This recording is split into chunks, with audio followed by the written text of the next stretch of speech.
Bonjour à tous, je suis ravie de vous retrouver. C'est le journal de l'Afrique, soyez les bienvenus. Le journal sera consacré à la crise du coronavirus sur le continent. Et on ira en Afrique du Sud. Cyril Ramaphosa a décrété un confinement strict durant 21 jours sur tout le territoire. Et cela dès jeudi. L'armée va être déployée. Il faut éviter une catastrophe humaine aux proportions énormes, a expliqué le président sud-africain. Au Sénégal, les autorités durcissent le ton. Macky Sall déclare l'état d'urgence à partir de minuit. Un couvre-feu est mis en place de 20h à 6h. Les lieux publics sont fermés et vous le verrez, certains marchés ont tout simplement été rasés. Et puis les Malgaches ont vécu ce lundi leur premier jour de confinement, annoncé la veille par le président Andry Rajoelina, une mesure pas toujours respectée par les habitants. C'est une course contre la montre qui se joue sur le continent. Les gouvernements africains tentent de freiner la propagation du Covid-19.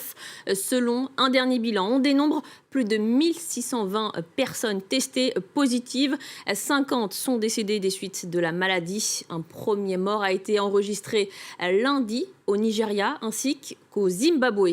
Et de l'autre côté de la frontière, en Afrique du Sud, Cyril Ramaphosa vient de décréter 3 semaines de confinement national effectif dès jeudi. À minuit, l'armée est appelée en renfort. Les autorités recensent plus de 400 cas confirmés. On retrouve sur place Caroline Dumaine, notre correspondante. Caroline, 21 jours de confinement strict. Cyril Ramaphosa frappe fort. Absolument. Les Sud-Africains ce soir sont quand même un peu sous le choc. Les Sud-Africains sont obligés de rester à la maison. Ils n'ont le droit de sortir que pour se nourrir ou pour se soigner. C'est comme en Italie en fait. C'est comme en Europe, avec en plus le fait que l'armée va surveiller les Sud-Africains pour qu'ils fassent tout ça dans la discipline. Donc ce sont des mesures drastiques. On a donné une liste des personnels habilités à bouger, qui sont les personnels de santé, qui sont les personnels de sécurité, qui sont les personnels administratifs pour évidemment que l'eau, l'électricité, tous les services municipaux continuent à fonctionner. Mais les Sud-Africains, eux, donc, ne bougeront pas pendant 21 jours. Alors ça veut dire aussi qu'ils ne travailleront pas pendant 21 jours. Et ça, c'est un manque à gagner incroyable pour l'économie sud-africaine. Alors le président Cyril Ramaphosa a prévu et il a annoncé toute une série de mesures. Un élan de solidarité d'ailleurs incroyable de la part du secteur privé pour aider le secteur public, pour aider aussi les travailleurs, des fonds de solidarité, des aides fiscales, etc. pour passer cette pandémie. Comment s'organisent les hôpitaux dans le pays ? Écoutez, ils ont gagné du temps. Ces 21 jours, c'est surtout pour gagner du temps parce que je crois que tout le monde est très, très inquiet.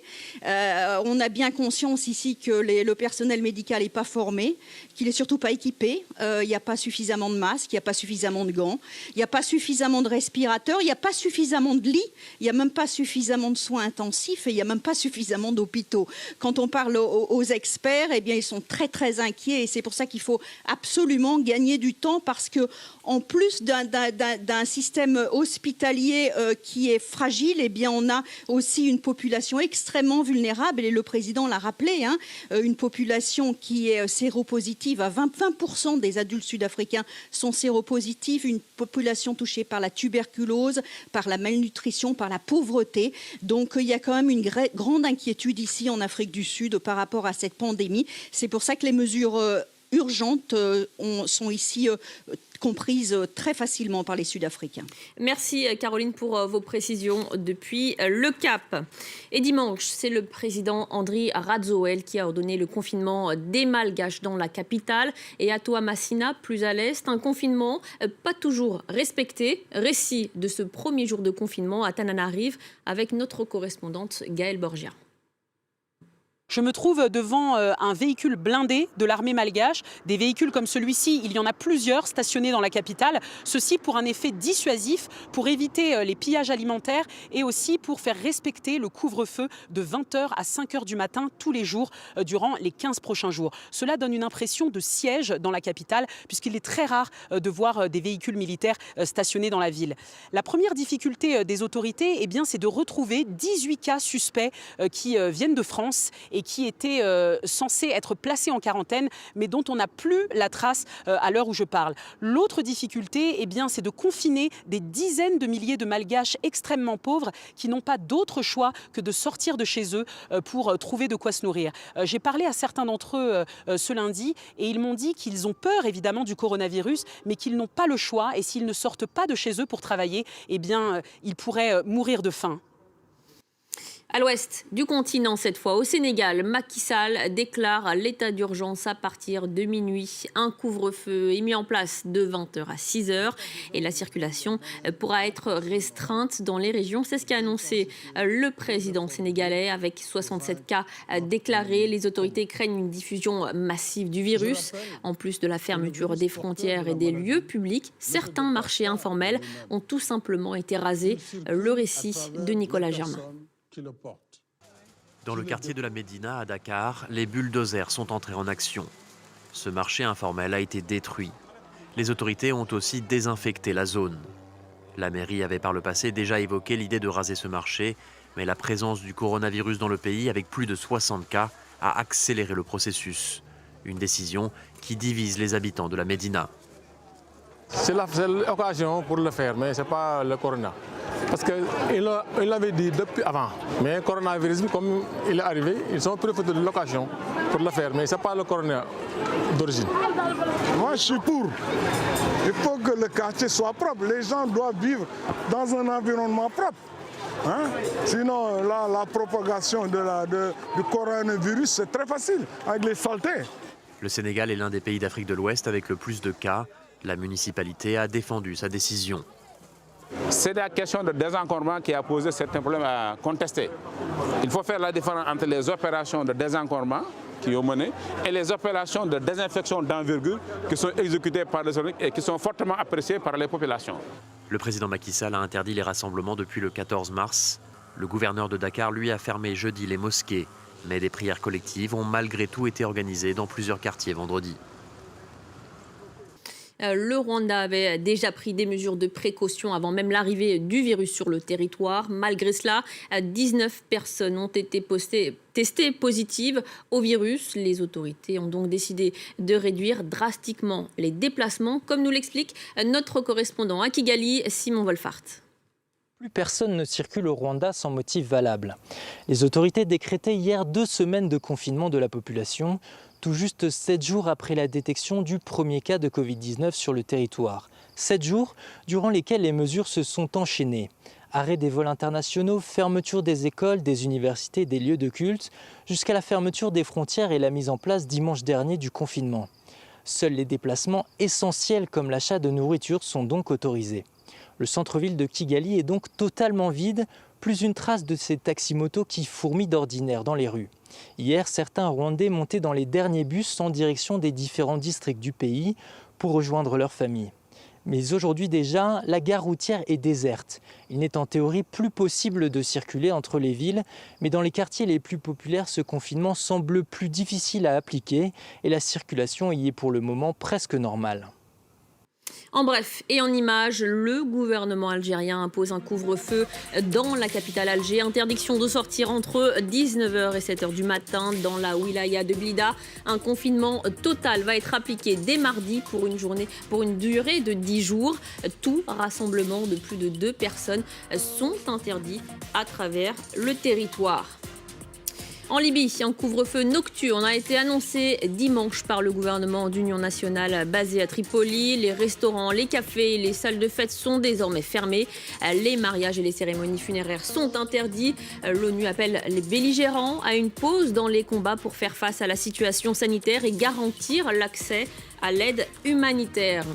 Et puis autre couvre-feu, cette fois au Soudan, effectif dès mardi à partir de 20h. Les autorités de transition déplorent la mort d'une personne du Covid-19. Les liaisons intérieures par avion ou par bus sont depuis prohibées. Les aéroports et les ports avaient déjà été fermés. Les pays d'Afrique de l'Est, cette fois, s'organisent aussi face à la propagation de l'épidémie et ils peuvent compter sur le soutien de la Chine. Jack Ma, le patron du site de e-commerce Alibaba, a fait parvenir du matériel médical. On fait le point avec Bastien Renouille. L'Éthiopie a reçu ce dimanche plusieurs tonnes de matériel médical envoyé par le milliardaire chinois Jack Ma. Dans ce matériel, on trouve des millions de masques, de paires de gants ou encore d'autres équipements de protection qui sont destinés à tous les pays d'Afrique. Chaque pays qui en aurait besoin peut en faire la demande. L'Éthiopie a aussi décidé de suspendre les vols de la compagnie nationale à destination de 30 pays touchés par le coronavirus et parmi eux, la France. Enfin, tous les voyageurs étrangers qui arrivent dorénavant dans le pays doivent faire une quatorzaine dans un hôtel à leurs frais afin de ne pas permettre la propagation du virus en Éthiopie.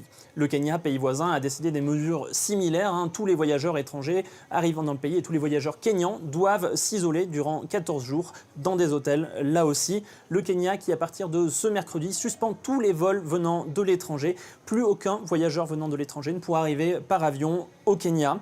Le pays a aussi fermé les restaurants qui ne peuvent plus travailler que grâce au système de livraison. Et il a aussi décidé la fermeture des lieux de culte afin d'endiguer la propagation de l'épidémie. La Tanzanie, pays voisin, a décidé une mesure contraire. Tous les lieux de culte peuvent rester ouverts. John Magufuli, le président tanzanien, l'a annoncé. Selon lui, les lieux de culte ne peuvent pas être touchés par le virus. Ils sont protégés par Dieu, ce qui est faux. On l'a vu, notamment en Corée du Sud ou en France, là où les épidémies ont commencé lors de rassemblements religieux.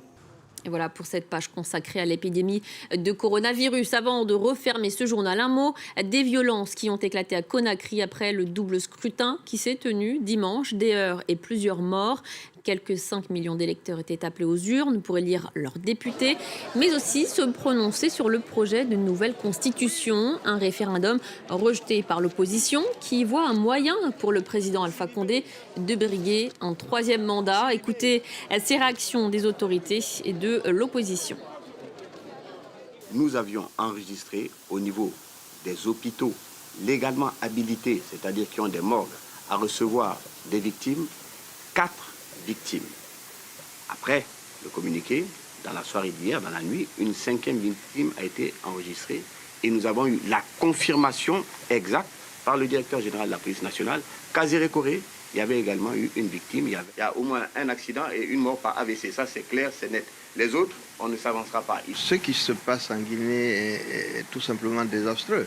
Ceux qui sont morts et dont nous avons les corps et qu'on essaye depuis hier de mettre à la morgue, il y a un refus catégorique de l'hôpital Ignace Dine de prendre les corps pour pousser les parents à faire les enterrements avant qu'il y ait des autopsies. Nous savons exactement comment ils sont morts. Il y a eu des choses plus affreuses dont je ne parlerai pas à la radio. Donc nous savons qu'il y a 15 morts. Nous les avons comptabilisés, nous avons les noms, nous avons les adresses, nous avons les photos. Des réactions recueillies par notre correspondant Malik Diakité. Voilà, c'est la fin de cette édition. Merci de votre fidélité. Tout de suite, un nouveau journal.